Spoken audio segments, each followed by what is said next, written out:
स्वर्गात एक साधा संवाद होतो आणि त्यातून एक प्रचंड वैश्विक संघर्ष सुरू होतो. संघर्ष कशाचा? तर प्रेम आणि कायदा, भक्ती आणि स्वार्थ यांचा. आज आपण एक अशा कथेमध्ये डोकावणार आहोत जी आपल्या अस्तित्वाच्या मूळ हेतूवरच प्रश्नचिन्ह निर्माण करते. चला तर मग पाहूया की या मोठ्या नाट्याची सुरुवात नेमकी झाली तरी कशी. कथेची सुरुवातच मुळी होते देवाच्या शब्दांनी.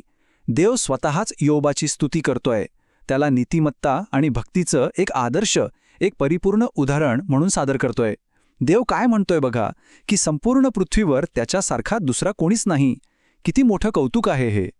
पण जिथे स्तुती आहे तिथे आव्हान आलंच. देवाच्या या कौतुकानंतर लगेचच सैतान पुढे येतो आणि एक मोठं आव्हान उभं करतो. आणि त्याची ही शंकाच या संपूर्ण कथेचा केंद्रबिंदू आहे. सैतान काय म्हणतोय? तो म्हणतो की इयोबाची भक्ती खरी नाहीये. ती प्रेमापोटी नाही, तर त्याला जे काही भरभरून मिळालंय त्या भौतिक लाभांमुळे आहे.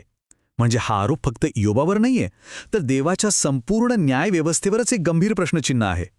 तर मग स्वर्गातली ही परीक्षा नेमकी काय होती? या संवादाचं महत्त्व काय, नाही का? बघा, हे फक्त बोलणं नव्हतं, नाही. ही तर एका प्रचंड मोठ्या वैश्विक कायदेशीर लढाईची नांदी होती. एक अशी लढाई जिथे खुद्द देवाचा कायदा आणि त्याची नीतिमत्ताच पणाला लागली होती. सैतानाचा आरोप एकदम स्पष्ट आहे आणि तितकाच भेदक सुद्धा.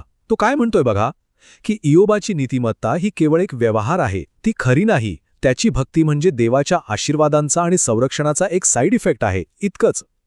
सैतानाच्या मते तो देवाची नाही तर आपल्या मालमत्तेची, आपल्या इच्छांची, आपल्या सुखाची पूजा करतोय. आणि सगळ्यात मोठा मुद्दा, जर हे सगळे आशीर्वाद काढून घेतले तर त्याची श्रद्धासुद्धा क्षणात नाहीशी होईल.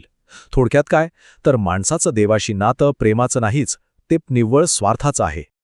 आणि सैतानाच्या आरोपाचा सगळा सार, त्याचं मूळ ह्या एका वाक्यात आहे.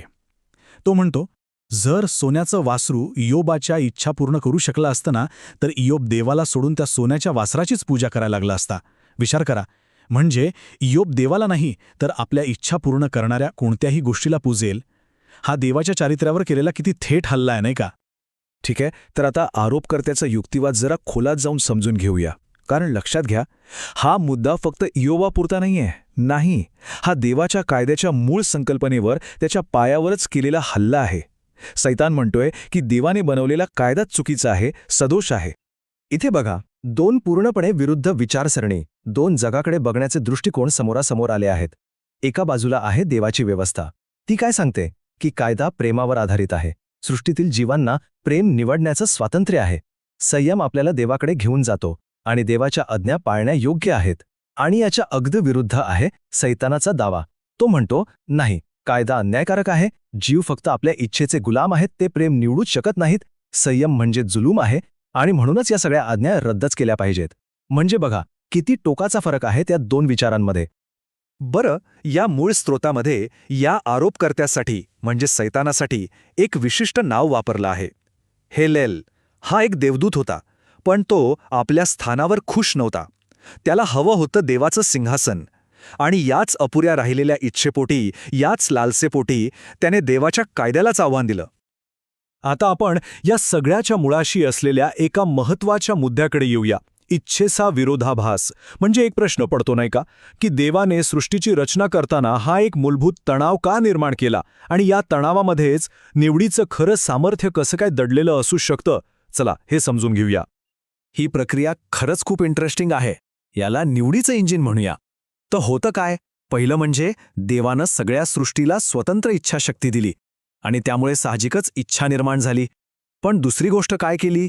तर सृष्टीतील जीवांना मर्यादित वेळ आणि जागेत ठेवलं. यामुळे काय होतं? तर इच्छा सतत वाढत जातात, पण त्या स्वतःच्या बळावर पूर्ण करता येत नाहीत. आणि मग तिसरी पायरी येते. इथे एक निवड करणं भाग पडतं.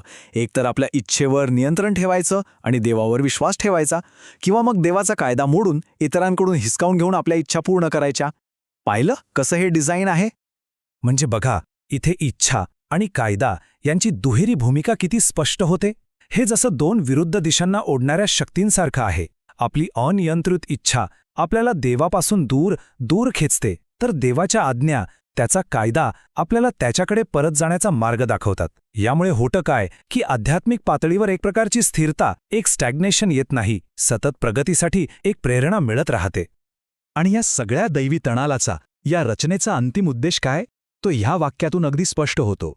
जेव्हा एखाद्या जीवाला हे कळतं की अरे मी माझ्या स्वतःच्या ताकदीने या वाढत्या इच्छांवर नियंत्रण ठेवूच शकत नाही, तेव्हाच त्या आज्ञा पाळण्यासाठी तो देवाकडे जातो. आणि हाच तर खरा उद्देश आहे, सृष्टीला आपल्या निर्मात्याच्या आणखी जवळ, अधिक जवळ आणणं. बरं, मग सैतानाच्या या वैश्विक आव्हानाला देवाने उत्तर कसं दिलं? त्याने थेट शिक्षा सुनावली का? नाही. त्याने एक वेगळाच मार्ग निवडला. त्याने एक मंच तयार केला, एक असं ठिकाण जिथे आरोपांची सत्यता सिद्ध होईल, एक न्यायालय. आणि त्या न्यायालयाचं नाव होतं पृथ्वी. पण एक मिनिट, आपल्या सगळ्यांच्या मनात एक प्रश्न नक्कीच आला असेल, जर सैतान इतका चुकीचा होता तर देवाने त्याला त्याच क्षणी नष्ट का नाही करून टाकलं? सगळा प्रॉब्लेमच संपला असता, नाही का? पण थांबा, याचं उत्तर तितकं सोपं नाही आहे जेवढं आपल्याला वाटतं.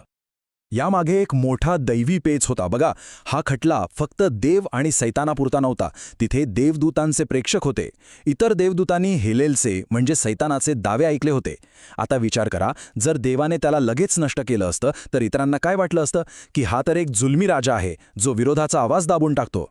आणि या एका गैरसमजामुळे कदाचित सगळेच देवदूत पतित झाले असते. म्हणूनच देवाला बळाचा वापर करून नाही तर आपला कायदा किती न्याय्य आणि नीतिमान आहे हे सिद्ध करून दाखवणं गरजेचं होतं. आणि मग हे सिद्ध कसं करणार? तर इथे मानवाच्या निर्मितीचा खरा उद्देश समोर येतो. देवाच्या आज्ञांमधलं सत्य सिद्ध करण्यासाठी देवाने आदामला निर्माण केलं, देवाच्या बाजूने साक्ष देण्यासाठी की त्याचा कायदा प्रेमळ आणि न्याय्य आहे हे दाखवून देण्यासाठी. आणि अशा प्रकारे आपली पृथ्वी त्या वैश्विक खटल्याचं न्यायालय बनली. आणि ज्यावेळी हा खटला पृथ्वीवर सुरू होता त्याचवेळी सैतान आणि त्याच्या अनुयायांना एका अंधारमय ठिकाणी बंदिस्त करण्यात आलं होतं. या जागेसाठी अनेक शब्द वापरले जातात. शेओल, हेडीस, अधोलोक, पाताळ, साखळ्या, बेड्या हे सगळे शब्द शक्तिशाली आहेत. पण या सर्वांचा अर्थ एकच आहे. ती जागा म्हणजे देवापासून पूर्णपणे 100% विभक्त होण्याची स्थिती, एक प्रकारचा आध्यात्मिक अंधार. चला, आता आपण या संपूर्ण विश्लेषणाच्या अंतिम टप्प्याकडे म्हणजे निकालाकडे येऊया. देवाची योजना सैतानाच्या आव्हानाला अंतिम उत्तर कसं देते आणि या वैश्विक खटल्याचा निकाल नेमका काय लागतो हे आता आपण पाहणार आहोत. या संपूर्ण कथेचा सारांश आपल्याला या टाईमलाईनमधून अगदी स्पष्टपणे दिसतो. हे सगळं एका पद्धतशीर योजनेनुसार घडतं. पहिलं, सैतानाचा आरोप की देवाचा कायदा पाळणंच अशक्य आहे. दुसरं, देवाचं न्यायालय म्हणजे आदाम आणि आपली पृथ्वी. तिसरं, पुरावा म्हणजेच मानव जो देवाच्या मदतीने हे दाखवून देतो की इच्छेपेक्षा प्रेम निवडणं शक्य आहे. आणि चौथा आणि शेवटचा टप्पा, निकाल, देवाच्या प्रेमाच्या कायद्याची नीतिमत्ता सिद्ध होते आणि त्याचं चारित्र्य आणि सिंहासन निर्दोष ठरतं. आणि या कथेचा शेवट एका खूप महत्त्वाच्या आणि शक्तिशाली कल्पनेवर होतो. या अंधाराच्या साम्राज्यात, या संघर्षमय जगात देव प्रकाशाचे एक बेट निर्माण करतो. त्याला आपण म्हणतो चर्च. हे देवाच्या सामर्थ्याचा एक जिवंत पुरावा आहे. एक असं क्षेत्र, एक अशी जागा ज्यावर अंधार कधीही मात करू शकत नाही. आणि या सगळ्या युक्तिवादाचा अंतिम निष्कर्ष तो या एका वाक्यात दडलेला आहे. देवाच्या आज्ञा पाळणं शक्य आहे हे कशावरून सिद्ध होतं? तर मानवाच्या पुनरुत्थान आणि परिवर्तनाद्वारे. हाच सर्वात मोठा पुरावा आहे. हेच सिद्ध करतं की देवाचा कायदा हा जुलमी नाही, तो इच्छा दाबण्यासाठी नाहीये, तर तो आपल्याला मृत्यूकडून जीवनाकडे नेतो. आणि शेवटी एक प्रश्न आपल्या सर्वांसाठी जो आपल्याला विचार करायला लावेल. खरं स्वातंत्र्य म्हणजे काय? आपल्या प्रत्येक इच्छेची सेवा करण्यात, तिचं गुलाम बनण्यात आहे की देवाच्या मदतीने त्या इच्छेवर प्रभुत्व मिळवून एका उच्च उद्देशासाठी जगण्यात आहे?